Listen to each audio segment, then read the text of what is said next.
Purihin ang Panginoon, palakpakan natin ang Diyos na buhay. Hallelujah!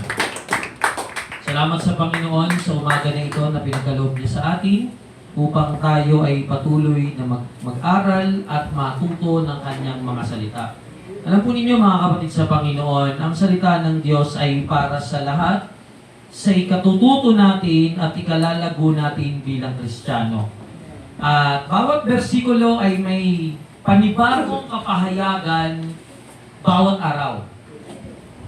Ang kanyang biyaya, ang kanyang habag ay bago bawat umaga at ang kanyang salita ay mananatili noon, ngayon at magpakailan-kailan paman. Kaya kung meron man tayong dapat maging guide sa buhay na ito, ay yung alam natin na pangwalang hanggan na. At yun ay ang salita ng Panginoon. At ako rin nagpapasalamat sa Panginoon sa patuloy na pagsama ng Panginoon at paggabay ng Diyos sa atin. Salamat sa Panginoon kasi palagi niyang binibigyan tayo ng dahilan upang magpatuloy at lagi niyang pinapaunawa sa atin kung bakit natin kailangang sumunod. Kapatid sa Panginoon, ko po lagi tayong binibigyan ng Diyos ng dahilan, gumagawa siya palagi ng himala, ng kagalingan ng pagpapala at ng maraming magagandang bagay upang tayo ay makapagpatuloy. Dahil bakit, kapatid sa Panginoon, tayo ay makapagpatuloy kung tayo ay nananatili sa salita ng Diyos, kung ipinapasamuhay natin ang salita ng Diyos. Dahil ang kapangyarihan ng Panginoon ay nararanasan ng kanyang mga anak sa pamamagitan ng pagsunod sa kanyang mga salita. Ulitin ko po sana nagigets po ninyo yung intro na sinasabi ko. Ang sabi ko po, tayo pong mga anak ng Diyos, mararanasan natin ang kapangyarihan ng Diyos sa pamamagitan ng pagsunod natin sa kanyang mga salita. Parang ganito, halimbawa ako, isa akong matandang ermitanyo. At ang sabi ko kay Brother Billy Joe, Brother Billy Joe, dumiretso ka dyan. Pagtingin mo sa dulo, may makikita kang pile of gold. At yung gold na yun, sa'yo na. Ngayon, hindi siya sumunod sa akin. Hindi siya dumiretso, kumanan siya, or kumaliwa siya, hindi siya dumiretso, hindi niya mararanasan yung sinasabi kong ginto. Ganon din sa Panginoon. Ang Diyos maraming pangako sa atin, amen? Kung babasahin natin ang Biblia, mapupuno tayo ng encouragement. Tandaan po natin yan, pag binasa natin ang Bible, mapupuno tayo ng encouragement. Pag ipinasabuhay natin ang Bible, mapupuno tayo ng encouragement. Mapupuno tayo. Pero kapatid sa Panginoon, upang maranasan natin yung bisa ng Biblia, yung kapangyarihan ng salita ng Diyos, kailangan tayo ay sumunod sa kung anong sinasabi ng salita ng Panginoon. Sapagkat yun ay mahalaga at maglilid sa atin, mag-guide sa atin para tayo maging successful, para tayo maging matagumpay sa buhay, maging matagumpay sa ministeryo, maging matagumpay sa ating pag-aaral, sa trabaho, sa negosyo, at marami pang iba. Tandaan po natin yan. Ang salita ng Diyos, ganun siya kahalaga. Hindi lang siya tungkol sa buhay at kamatayan. Hindi lamang siya patungkol sa pagtapos ng buhay na ito'y may langit na bayan at pagmakasalanan kayo may impyerno. Hindi lang ito tungkol doon. Tungkol din ito sa buhay, sa kasalukuyan sa mundong ito. Kaya mahalaga na pag-aralan natin ang salita ng Panginoon at atin itong ipasamuhay. Kaya dapat pagsalita ng Diyos na huwag nating ma-miss. Huwag nating skip. Sa halip, ipasamuhay natin. Tayo manalangin. Amang badal mga pangyarihan sa lahat sa pangalan ng Panginoong Hesus sa pagkilos sa Banal na Espiritu. Salamat po. Dalangin po namin na samahan niyo po kami, O Diyos. Sa aming pag-aaral ng inyong mga salita, ay pangunahan niyo po kami, Panginoon. At ako nagagamitin po ninyong mensahero, ay tago niyo po sa inyong likuran. At ang masabi ko lamang po ay walang iba kundi ang mensahe niyo. Maraming salamat po sa pangalan ng Panginoong Hesus. Amen. John chapter 14 verse 15, ito alam na natin ito. Ngunit ngayon ay ating itong pag-usapan.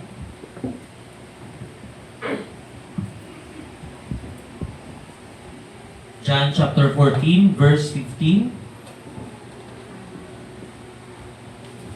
Basahin ko po. Yung iba siguro yung memory verse pa ito. Kung iniibig ninyo ako, tutuparin ninyo ang aking mga itinuturo. If you love me, you will obey my commandments. Sa Tagalog, kung iniibig ninyo ako, tutuparin ninyo ang aking mga tinuturo. Bago natin pag-usapan yung salitang, if you love me, kung iniibig ninyo ako, dapat tinutupad ninyo ang aking mga utos. Doon muna tayo sa obedience.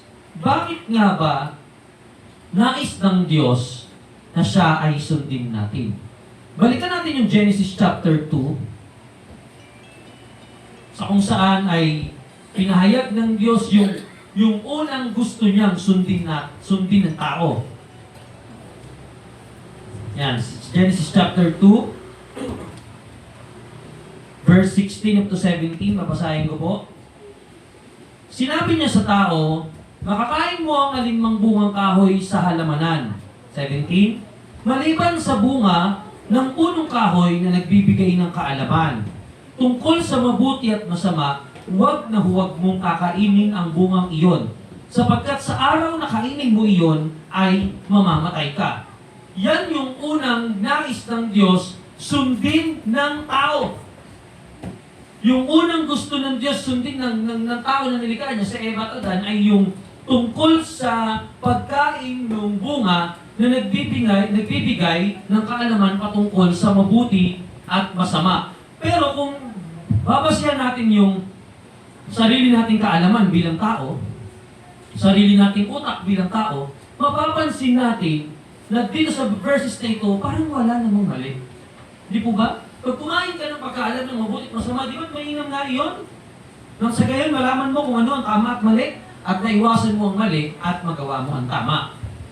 Ngunit ang Diyos, kapatid sa Panginoon, meron siyang mga iniuutos sa atin na akala natin ay wala lang at para bang nagkamali ang Diyos na inutos niya yun sa atin. Bitin ko po may mga pinapagawa kahit ngayon mismo, ikaw mismo sumagot sa isipan mo.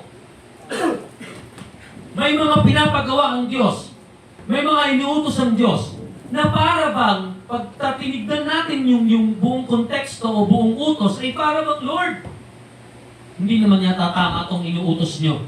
Panginoon naman, bakit naman ganito ang utos nyo? Alam niyo po mga kapatid sa Panginoon, maraming utos ang Diyos na kaya niya iniutos yon, hindi talaga natin maiintindihan bakit niya inutos yon. Basta ang sabi lang dito, huwag kayong kakain ng pagkaalam ng mabuti at masama kasi mamamatay kayo. Ganun ka-direct ang Panginoon na pag sinuway mo daw yung utos na yon na huwag kumain, mamamatay. May kamatayan, may kaakibat na kamatayan sa mga sumusuway.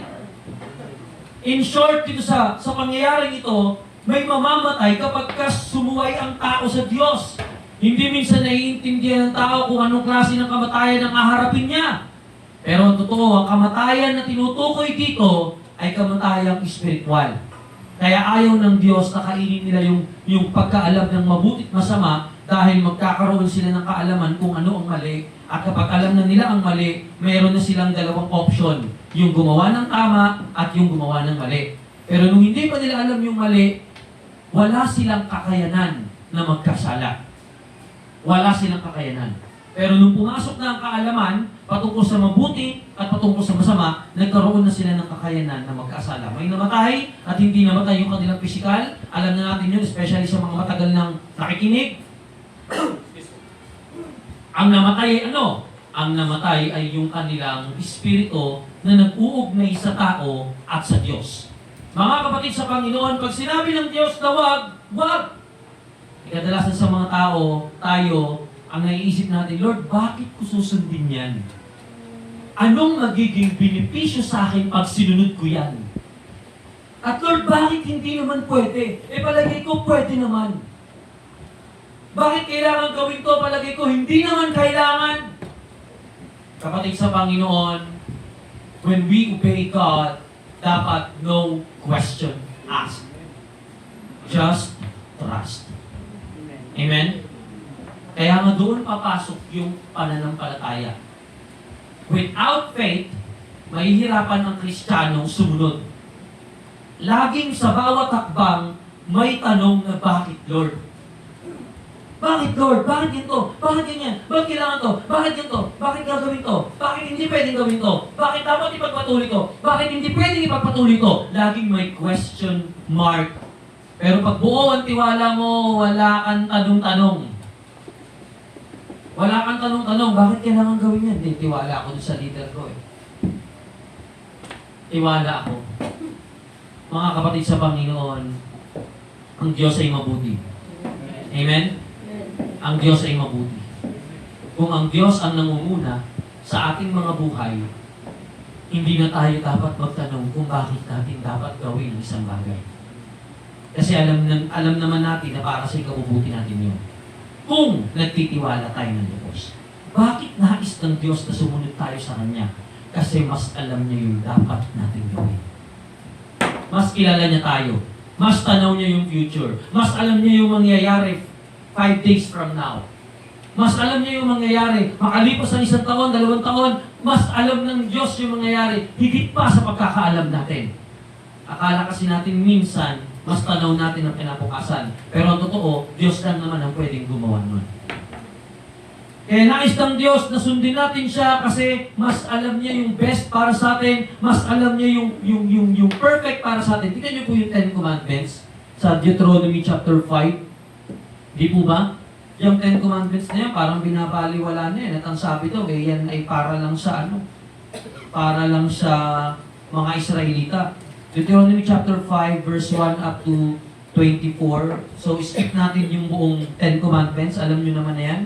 Huwag pagnakaw, huwag kang sasaksi ng di katotohanan sa laban sa kapwa, huwag pagnasaan ng hindi sayo, huwag maging mainggitin, igalang ang ama't ina, huwag papatay, huwag mangangalunya, huwag sasamba sa Diyos-Diyosan.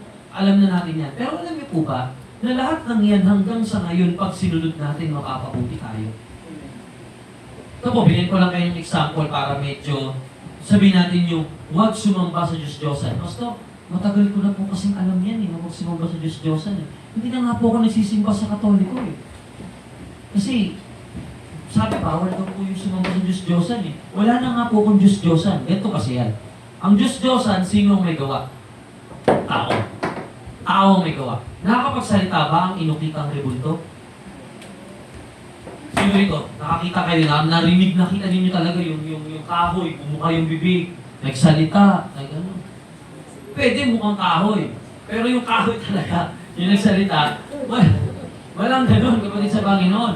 Di mo ba? Yung mga nakapako na wala namang buhay, na pambihira, sa akin lang kung ako gagawa ng Diyos-Diyosan, ba't ilalagay ko sa krus pa? Pambihira hanggang ngayon, di man lang nakaalis sa krus yung Diyos ko. Pambihira, kawawa naman. Wala naman tayong dinatanggalin mo, pambihira, hanggang ngayon, nakapako pa rin.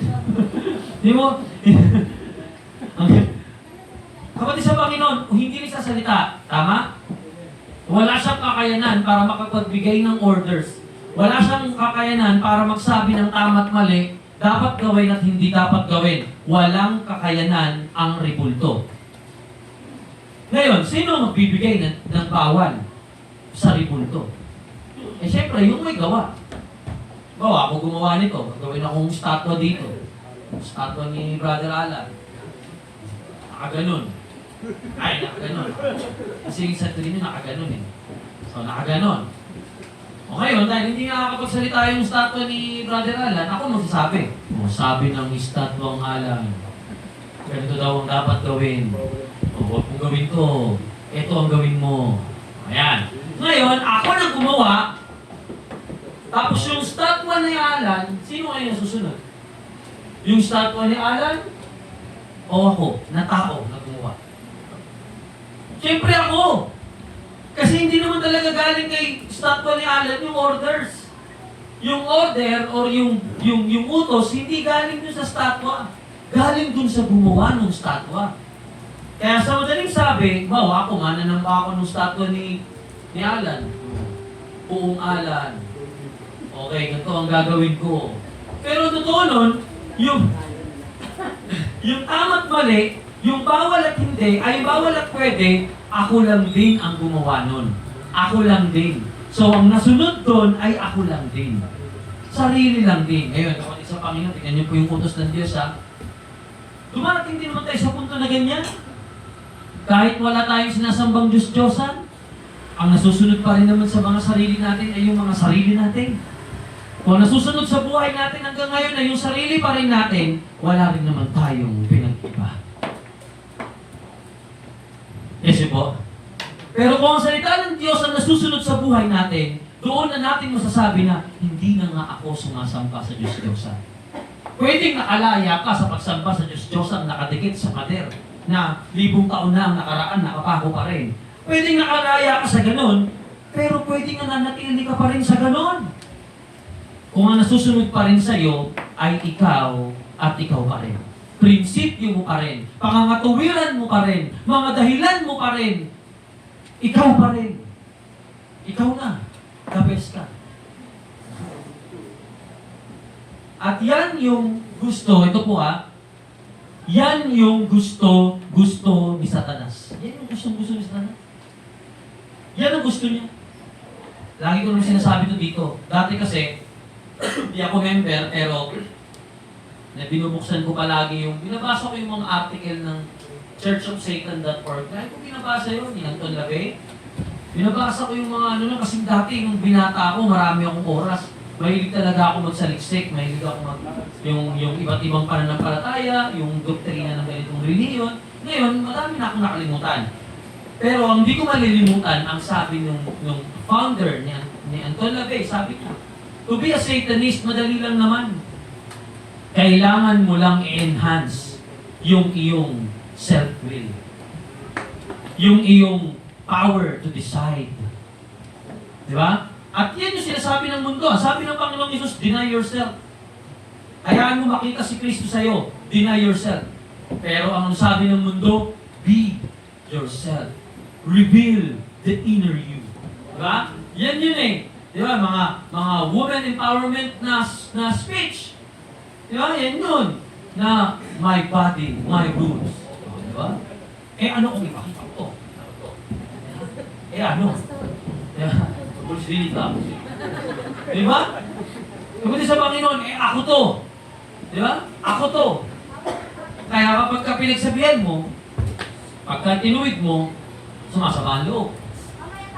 Kasi bakit? Ang dapat nasunod sa sarili ko ay ako at ako. Wala tayong pinag-iba doon sa sumasama ng Diyos-Diyosan.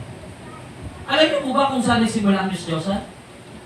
Nung umakyat si Moises papunta ng Mount Sinai para kunin yung 10 utos. Sa tagal niyang hindi bumalik, nainip na yung mga Israelita sa baba. Kaya ano sabi? Gawa na lang tayo ng sarili nating Diyos. Lahat ng ginto nila, pinagsama-sama nila, nainip sila eh. Pero totoo, sila rin may kasalanan. Ba't umakyat si Moises ng bundok? Kasi nung pumunta sila sa paanan ng bundok, ano ko lang, background lang. Nung pumunta sila sa paanan ng bundok, nagsalita ang Diyos sa kanila. Lamig kasi kagabi. Ngayon, pumunta sila sa paanan ng bundok, lahat sila. Nagsalita ang Diyos sa kanila patungkol sa 10 Commandments. Kaya lang, yung tinig ng Diyos, parang ulog. Parang ulog. Anong sabi nila? Anong sabi ng mga Israelita? Moises, ikaw na lang ang makipag-usap sa Diyos. Kung kami ang makipag-usap, mamamatay kami, nakakatakot eh. Ang lakas ng ulog. Tila kulog yung tinig ni Lord. Anong ginawa ni Moises? Umakyat. Sila rin nagpakit to. Sila rin yung kasi, natakot sila sa boss ng Diyos eh. Parang kulog eh. Sila rin may gawa, no? Tapos nung nainip sila, minsan gano'n tayo, di mo ba, Lord? Kayo na pong bahala, Panginoon. Nung gumagawa ng Diyos, biglang maiinip tayo. Kapatid sa Panginoon, nung nainip sila, pinagsama-sama nila lahat ng ginto nila, lahat ng alas nila. Gumawa sila ng ginintoang guya. Yun ang sinamba nila. Galing sa ginto yun, galing sa mga alaas nila yun eh.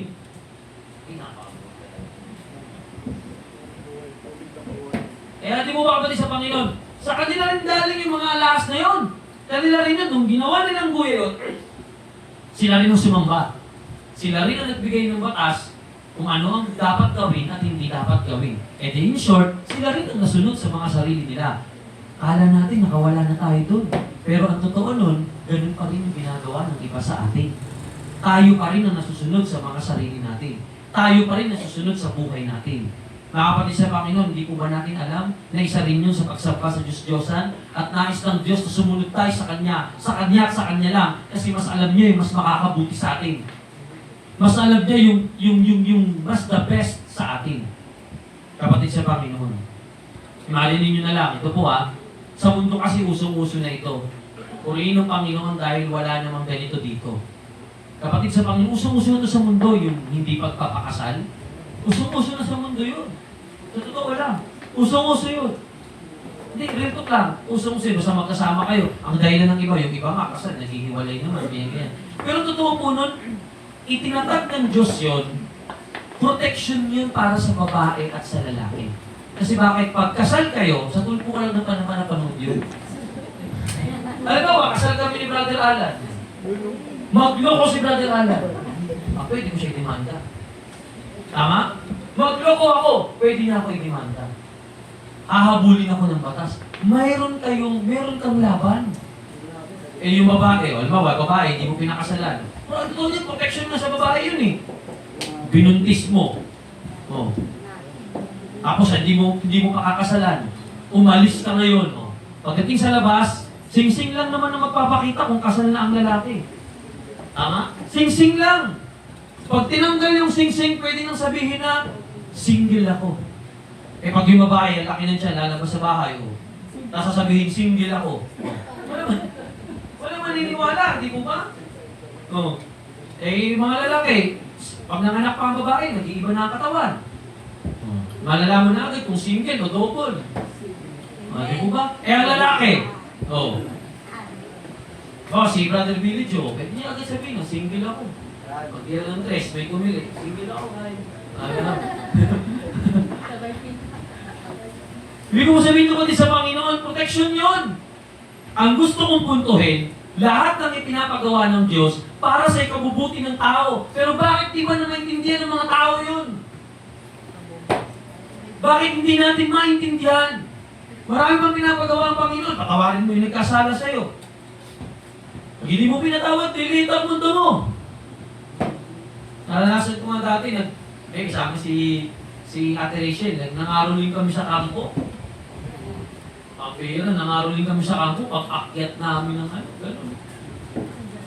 Bigla na lang yung isang kasamahan namin, may kaaway pala siya doon. Yung hollow blocks na gano'n, biglang hinampas sa ulo, basag yung hollow blocks. Nabilib din yung humampas kasi gumanon lang, tinignan lang, parang wala nangyari. Sabi, kumarin ko sa takbo, kasama kami ngayon. Yung isa namin kasama na huli. Ako kasi naka-formal ako nun naka-long sleeve, tapos naka-slacks ako, tama yung time na yun, parang galing yata ang gawain nyo. Pwede kasi kami mga rolling Hindi kayo mag-alala, babalik namin yan dito. So, pagdating namin doon, syempre nakita ko binabanatan na, sa gagat na, nakagulong na lang ngayon tutulong hawak ko yung gitara. Ipapalo ko na yung gitara doon sa bumabanat. Kasi dami na, kawawa, duguan na yung ulo Dinadamay lang naman, di naman namin kaaway yun. Kaaway lang nung isa namin kasama. Kaya dahil kasama namin siya, nadamay kami. Dahil nakapormal ako, hindi ako kasabi niya. Sabi ko, ikaw, kasama ka ba? Sabi ko, kasama ko yun, pero ako, pastor ako ganun ba? Dumiret yung ganun. Ngayon, nakita ko na, kakampasin ko na sana, Ate Rachel. Para akong sinumures, binunggo ko doon sa may bakod. Dapat siya na lang yung pinakandumi. Yung bakod, hindi na ako nakatulong kasi pag dapa ako doon sa may bakod, ginaganan ako ng ganun, hindi ako makatayo. Hindi na ako sabi ni Ate Rachel, huwag ka na sumali, madadamay ka dyan, ang dami nila, siguro mga nasa 30, no? O higit pa, basta ang dami. Ilan lang kami nun. Inaawa ko doon sa kasamahan namin Sabi ko gano'n, kaya nung pagkaakyat, di umuwi na yung mga babae, kami na nag-uusap. Sa isip ko, tara, balikan natin.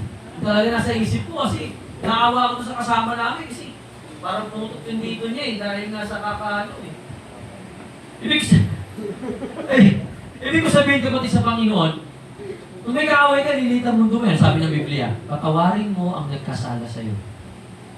Hindi mo ba? Kung bumalik kami, gumanti ka. Ang sabi pa ng Biblia, gantihan mo ng mabuti ang masama. Kung gumanti kami. Baka kwento na lang ako ngayon.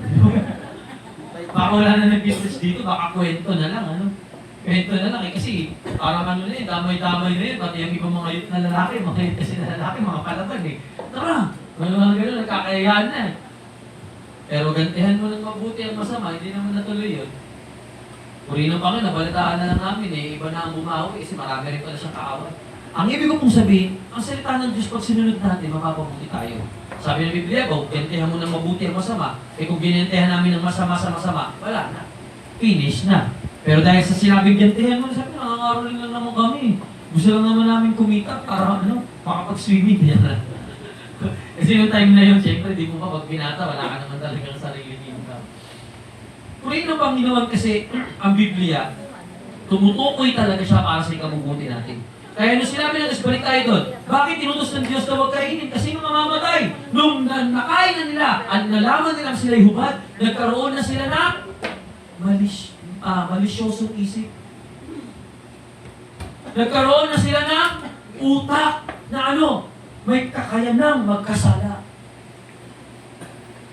At dahil doon, ayun na. Dumating na sa punto na ako, nabawa lang may asawa akong babae, makakita ako ng katawan ng ibang babae, nagkakaroon na ng pagnanasa. Kahit na may asawa ka na. Kasi bakit? Dumating na yung pagkaalam ng mabuti at masama.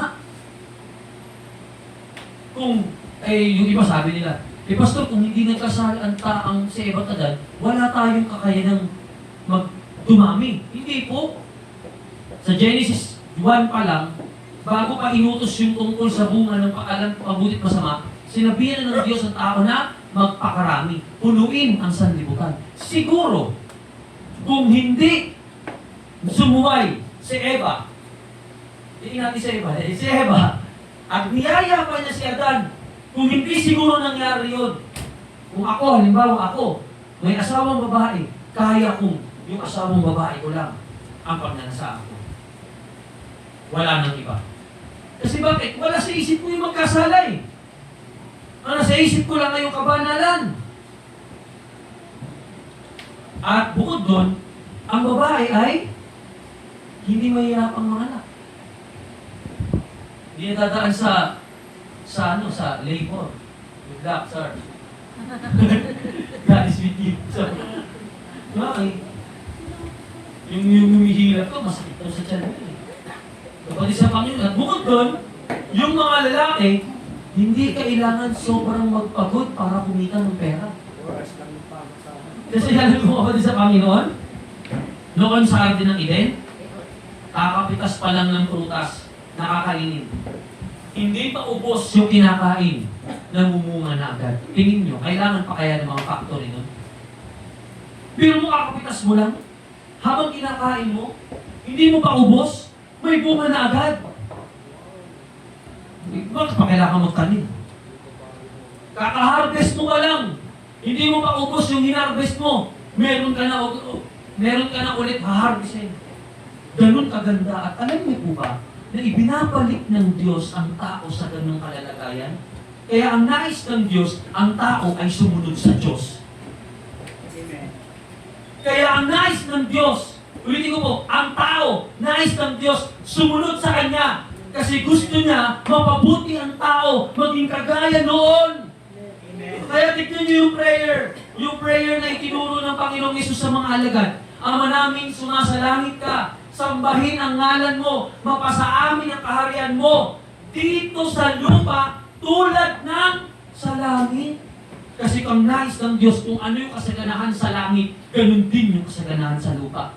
Amen. Mangyayari lang yun kung ang Kristiyano, ang tao, sumusunod sa Diyos. Yung message ng Panginoon ngayon, very basic.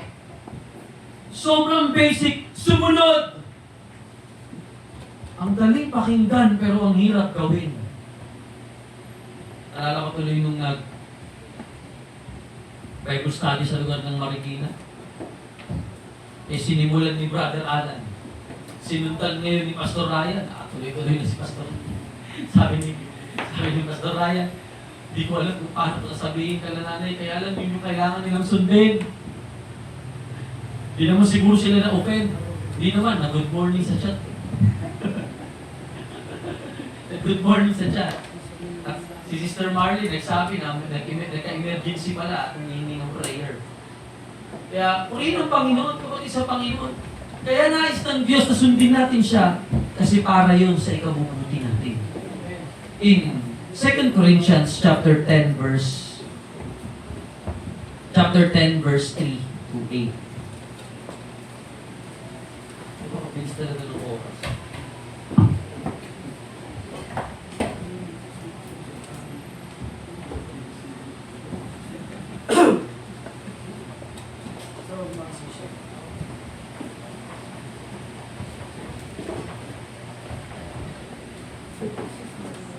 Basahin ko po.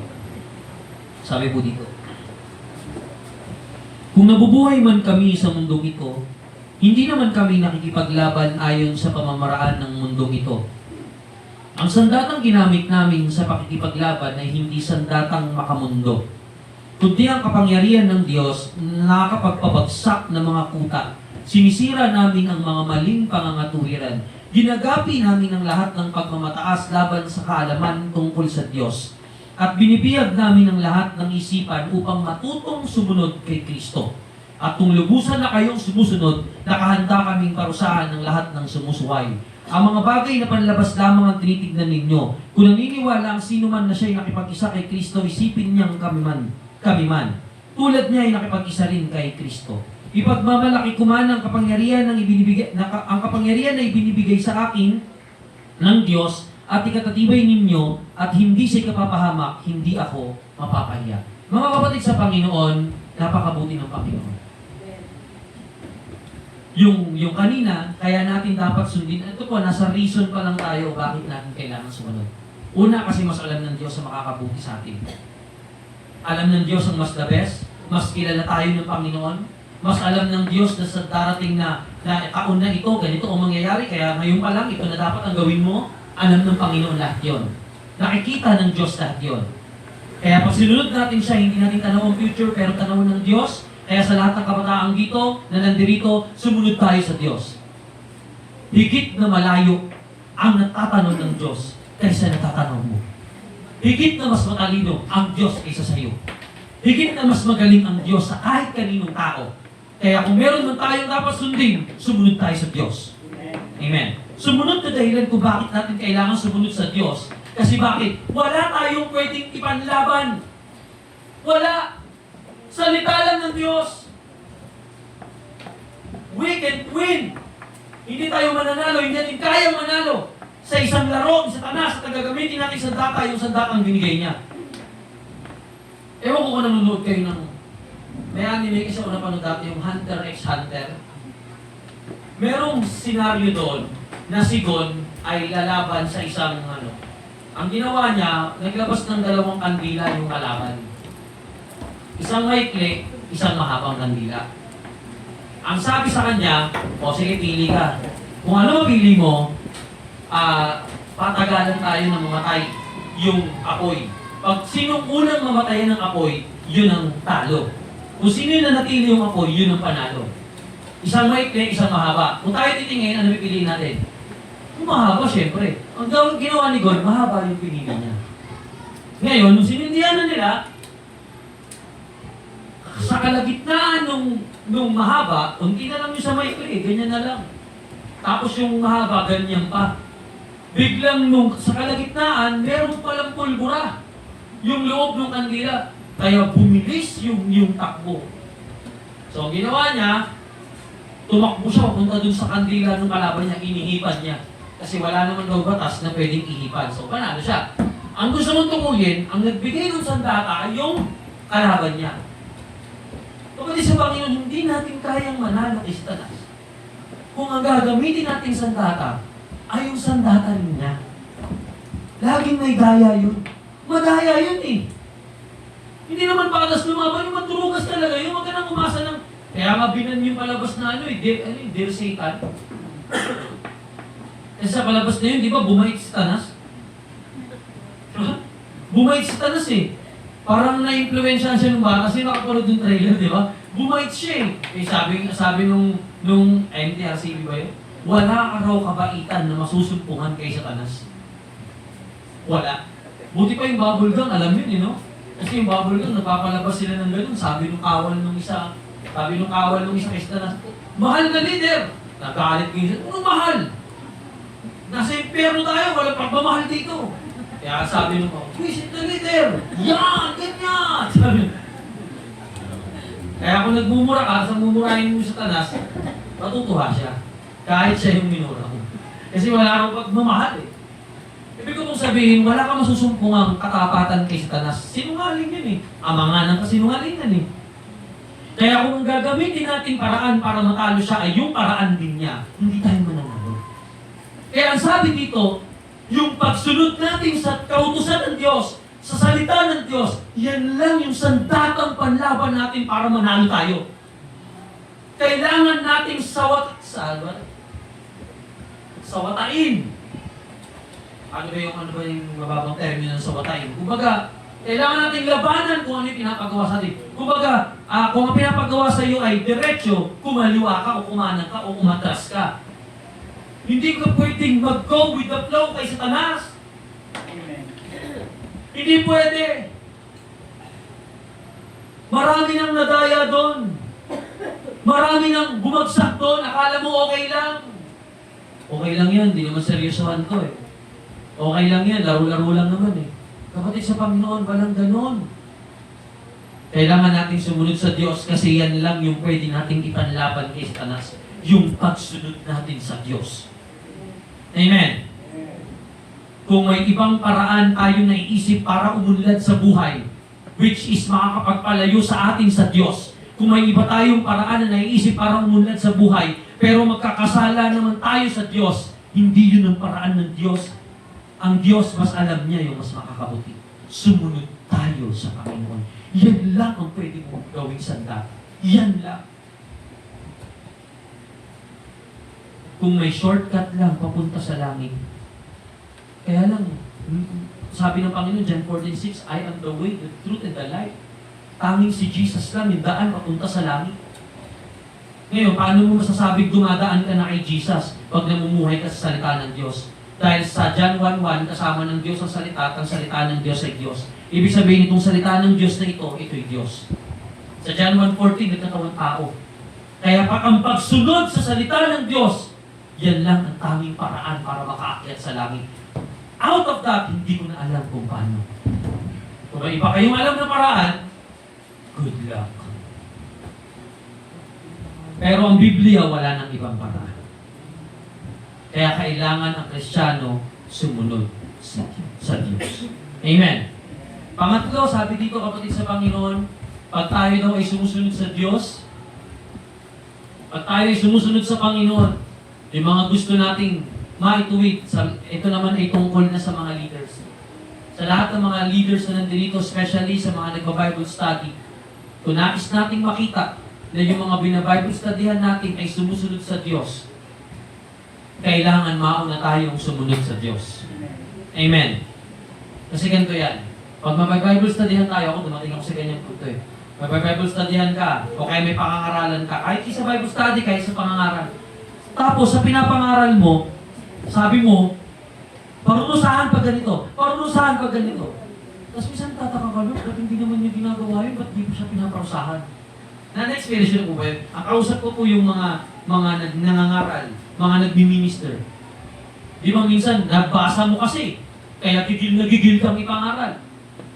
Tapos pag hindi nila nasunod, biglang wala naman nangyari sa kanila. Minsan mga mas pinagpala pa sila. Kaya kasi naisip mo, akala ko ba ganito, akala ko ba ganyan. Ba't parang hindi naman pinarusahan? Yung pala, sabi ng Panginoon, subukan mo, ikaw mismo, sumunod ka. Gawin mo. Nakikita mo, pwede ko na silang parusahan. Kasi ba, pag nagturo ka ng iba at may mali ka rin naman, madadamay ka, masasama ka. So, gusto mo magpaulan ng Diyos ng apoy para sa mga sumusuway. Eh, hindi mo nakita yung sarili mo, sumusuway rin pala. Mauulanan ka ng apoy. Kinakahabagan lang ng Panginoon. Kaya, mga kapatid sa Panginoon, sa lahat ng nandito, nais ng Diyos sundin natin siya. Yan ang mga dahilan, isa sa mga dahilan kung bakit natin dapat sundin ang Panginoon.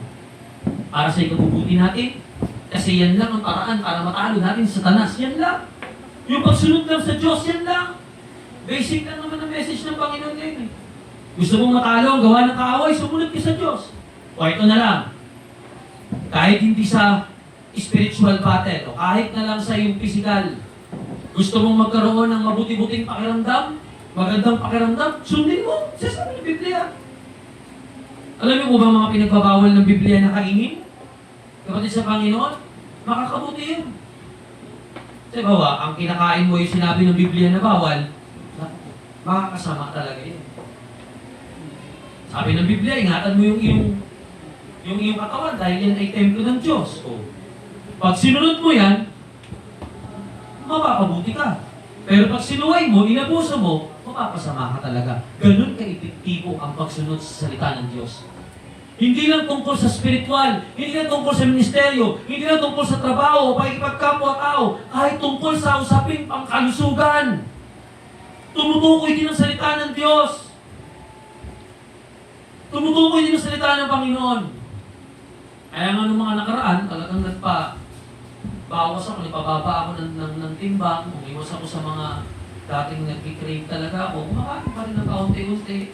Lalo na pagkatapos ng Bible study, yung mga tatanggihan dahil ang sarap ng merienda. Kaya sabi ko, Dave, ano lang naman, ano ba ako doon? Thursday lang naman. Sige. Alam mo mga kapatid sa Panginoon, pagka sinunod natin ang salita ng Diyos, hindi lang trabaho, negosyo, pakikipagkapwa-tao ang mapapabuti. Hindi lang pamilya, pati yung sariling kalusugan, mapapabuti rin. Kapag sinunod natin ang salita ng Panginoon. Kasi tumutukoy din yan dun eh. Diba? Alam niyo po ba yung gluttony, yung kasalanan sa sobrang, yung pagkakasala dahil sa sobrang katakawan, na nalimutan ko yung lugar, na yung lugar na yon sa sobrang nilang katakawan, ang ginagawa nila pag busog na sila dahil gusto pa nilang kumain, yung daliri nila, sinusundot nila yung lalamunan nila para yung kinain nila, maisuka nila. Pag naisuka nila, kakain ulit sila ng bago kasi marami silang gustong tikman na pagkain. Nagalit ang Diyos sa kanila at pinarusahan sila. Yung pagkamasiba, naku po, patay tayo dyan. Hindi na siguro magbababa ang Diyos ng parusa pero madami kang sakit na makukuha. Napakarami. Di ba? Mga kapatid sa Panginoon. Kaya nga, ang Biblia, hindi lang siya basta-basta. Kahit sa physical nating buhay, tumutukoy din iyan, mga kapatid sa Panginoon. Kaya salamat sa Panginoon. Yan ang mga dahilan bakit natin kailangan sundin ng Diyos. Ngayon, kung ayaw mong sumunod, nasa sayo na yan. Sekreto ng pagpapala, nasa Biblia din. Pagsunod kasi ang topic natin ngayon. Kaya magiging matagumpay ang mga Kristiyano sa lahat ng aspeto ng buhay pag ang nasusunod ay walang iba kundi si Kristo. Amen. Pag si Kristo ang nasusunod, magtatagumpay. Kaya purihin ng Panginoon kasi simula talaga nung nagbawas ako, kasi hindi na ako masyado sa yung nakakasira sa ato. Mahilig kasi ako dati sa energy drink, mga ganyan. Mula nung tapos sabayan pa ng proper diet, napansin ko sa sarili ko, ang tagal ko mapagod. Ang tagal ko talaga siya mapagod. Kumbaga, pag naglalaba ako, parang nabibitin ako. Parang, naglalaba ako. Halimbawa, naglalaba ako, tapos na maglaba. Ako sabay, sabi ko, kakain ako. Mamaya konti, mag-workout ako ng konti. Sabi nga nililing sa akin, Kuya, naglaba ka naman ah. Kagabi ba yun? Kuya, naglaba ka naman ah. Sabi, hindi, parang hindi pa pagod yung katawan ko. Kasi hindi ka makakatulog pag di ka pagod eh. Pag di ka pagod, kaya medyo kailangan pagurin ko pa. Kahit ang dami ng lalaban. Pero salamat sa Panginoon, lalo na ngayon, yung washing namin hindi na siya matik eh. Manual na siya.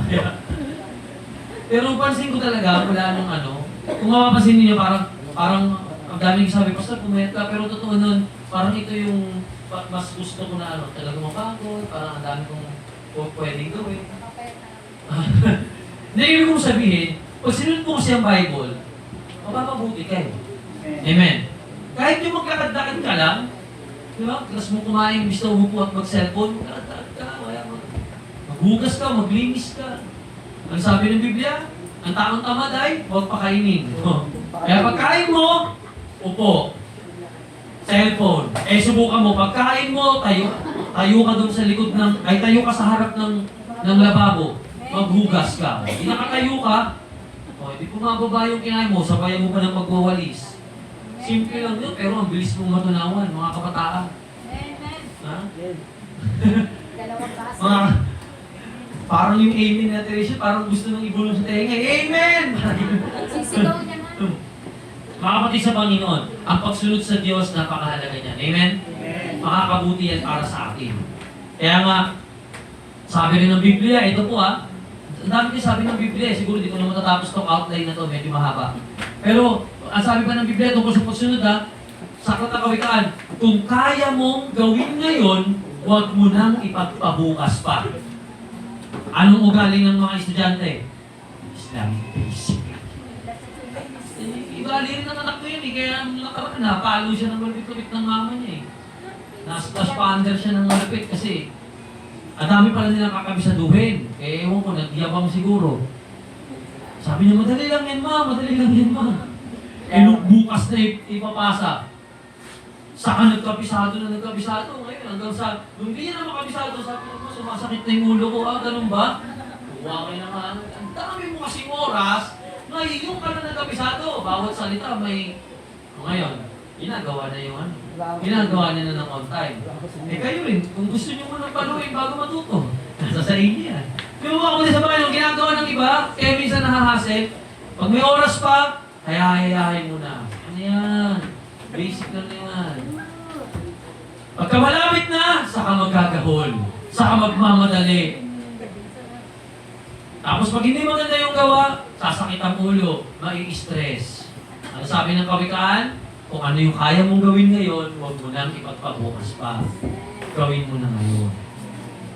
Kung mga kapatid sa Panginoon, meron namang ibang tao. Ito, tutukoy ko lang yung mga kabuti sa atin, Sabi ng Biblia, ang sobra-sobrang pag-aaral ay walang magandang maidudulot. Ang ibig kong tukuyin, sobra-sobra. Dapat tama lang. Yung sobra-sobra raw, naku po, delikado yun. Sobra-sobra. Kaya nga alam niyo po yung ibang mga nag-aaral sa Bible School, nawala sa pagkakristyano Kaya dapat talagang press mo Oo. Nawala sa pagkakristyano, yung po bakit? Kasi marami akong kilala nag-Bible School, hindi na kontento sa kung ano tinuturo ng Bible School, nagsaliksik ng ibang libro, hanggang sa ngayon, wala nang relihiyon na mapuntahan. Bakit? Kasi papunta sa ibang relihiyon. Tama ba yan siya sabi? duda na lagi. Mali. Kung tama nito sobra ng pag-aaral. Kaya ang mga kapatid sa Panginoon, ang gusto kong puntuhin, pag sinunod mo ang Biblia, package na yan. Package na yan. Yung manalangin ka, kapatid sa Panginoon, yung mag-ayuno ka, yung sumunod ka sa Diyos, napakahalagang mga sa katapatan mo. Sapagkat ang Diyos natin ay buhay at magtatagumpay tayo sa pamamagitan ng kanyang mga salita. Mga kapatid sa Panginoon, balik tayo sa John 14:15 at dito na tayo magtatapos. Nagbigay lang tayo ng mga dahilan kung bakit natin kailangan sundin ang Bible. Sabi dyan, John 14:15, sabi dyan, kung iniibig ninyo ako, tutuparin ninyo ang aking mga itinuturo. Kung titignan natin yung konteksto, para bang yung pagsunod natin ay para sa Diyos. Tama? Parang ang pagkasabi ng Panginoong Yesus, para sa akin yung pagsunod mo, para sa akin yung pagsunod mo. Pero ang totoo, para talaga sa atin kung bakit tayo dapat sumunod sa Diyos. Pag sinunod natin ng Diyos, mapapabuti tayo. Pag sinuway natin ng Diyos, hindi mababawasan ang pagka-Diyos ng Diyos. Pag sumuway tayo sa Panginoon, hindi naman mababawasan yung pagka-Diyos niya. Pag sumunod tayo, hindi rin naman matadagdagan yung pagka-Diyos niya. Siya'y Diyos at Diyos pa rin. Pero ang sabi ng Panginoon, if you love me, obey me. Obey my commandments. Kaya sa lahat ng mga nagmamahal sa Panginoon, sundin natin ang Diyos. Kasi bakit? Para rin sa atin. Kaya tingnan mo yung katabi mo, tapikin mo. at sabihin mo, sumunod tayo sa Diyos. Kapatid sa Panginoon, napakahalaga nun, yung pagsunod sa Diyos. Huwag na nating ipagpabukas pa yung pagsunod sa Diyos. Huwag na nating saka na, sa susunod na lang. Ngayon ang tamang panahon, mga kapatid sa Panginoon. Ngayon ang tamang panahon. Kaya, purihin ng Panginoon, atin pong ipanalangin yung kanyang mga salita. Hallelujah. Amang banal na makapangyarihan sa lahat sa pangalan ng Panginoong Hesus sa pag-ilos sa banal na Espiritu. Maraming salamat o Diyos sa inyong mga salita. Dalangin po namin, Panginoon, na manatili ito sa aming puso't isipan. Magkaroon ng bunga sa aming mga buhay. Tulungan niyo po kami, turuan niyo po kami, Panginoon, na palaging sumunod sa inyo. Palaging gawin ang nais niyo, O Diyos. Salamat, Panginoon, dahil binibigyan niyo kami ng guidance, binibigyan niyo kami ng direction, ng instruction, upang lalo mapalapit sa inyo. Dalangin ko po, Ama, tulungan at turuan niyo po ang bawat isa na sumunod sa inyo. Kaming lahat, O Diyos, tulungan niyo kami na masunod kayo palagi sa aming mga buhay. Na walang ibang maghari sa amin kundi kayo at kayo lamang po, Panginoon. Samahan niyo po kami, O Diyos. Likhain niyo sa amin yung isang pusong tapat na nagmamahal sa inyo. Isang pusong walang alinlangan sa pagsunod sa inyo. Isang pusong wala ng tanong-tanong kung bakit, Lord, ba't ko gagawin yan? Isang pusong lubos ang pagsunod sa inyo at sunod lang ng sunod sa inyo, Panginoon. Likhain niyo sa amin ito, O Diyos. Pusong dalisay ang aming nais, Panginoon. Likhain po ninyo para sa amin. Isang pusong nagbibigay kaluguran sa inyo. Salamat sa inyo, O Diyos. Awitin nga po natin ito at gawin po natin isang panalangin. Pusong dalisay ang aking nais. At habang ito po'y ating inaawit, gawin po natin prayer. Habang kayo po'y nakaupo, gawin po natin panalangin. Lord, hinihiling ko po, likhain niyo sa aking Panginoon ang isang pusong tapat sa iyo. Praise you, Jesus. Hallelujah. Wala nang bakit-bakit. Pusong dalisay ang aking nais. Nalikhain niyo, O Diyos, para sa akin. Pusong dalisay ang aking nais. Nalikhain niyo, O Diyos, para minsan pa tayo pong lahat ay tumayo, awitin namin ito as a prayer, ang aking nais, yes, Lord. Likhain niyo ako sa aming Panginoon. Yung puso na nakahandang sumunod sa inyo. Puso na nakahandang gawin ang nais niyo, Panginoon. Hallelujah, hallelujah, hallelujah, hallelujah. Ang aking nais, nalikhain niyo, Diyos, para sa akin. Isang pusong tapat, isang pusong tapat, na sa inyo'y nagmamahal. Isang pusong sa inyo'y walang alinlangan. Isang pusong tinitibok na kayo'y parang anak.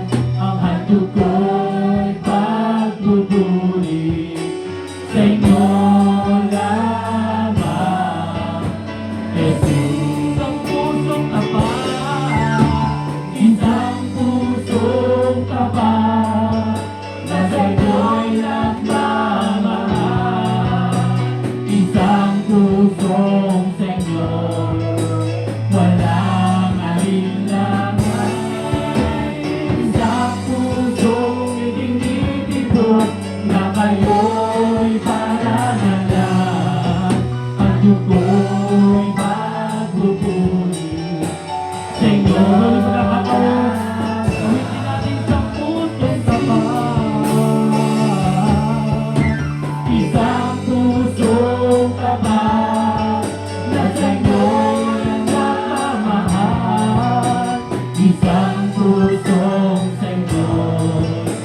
walang alinlangan. Isang pusong initibok na kayo'y parangalan. Ang hatuko'y pagpupuri sa inyong Ama. Jesus, ang hatuko'y pagpupuri, ang hatuko'y pagpupuri sa inyong Ama. Jesus. Hallelujah. Yes, Lord. Dahil baliwala ang lahat ng ganda ng mensahe. Kahit ano pang ganda ng pagkakapaliwanag, Panginoon, kung hindi namin ito susundin, wala rin itong bisa sa amin. Tulungan niyo kaming palaging sumunod sa inyong mga salita, O Diyos. Tulungan niyo kaming ipasabuhay ang inyong mga mensahe, Panginoon, upang maranasan namin ang kalakasan, ang pagpapala, ang buhay na nais niyo para sa bawat isa sa amin. Salamat sa inyo, O Diyos. Kayo ang maghari sa amin ngayon at magpakailanman. Sa pangalan ng Panginoong Yesus. Amen. Amen. Salamat sa Panginoon. Makakaupo muna po ba sa presensya ng Diyos. Salamat sa Panginoon. Nako po tayo sa ilang mga announcements. Tandaan po natin yung message ni Lord. Lahat ng mensahe naman ay talaga napakaganda, from midweek service, prayer meeting, Sunday morning service, and every other services, kahit mga Bible studies, outdoor activities, lahat yan napakainam. Ngunit tandaan natin na higit na mabisa yan sa mga taong sumusunod.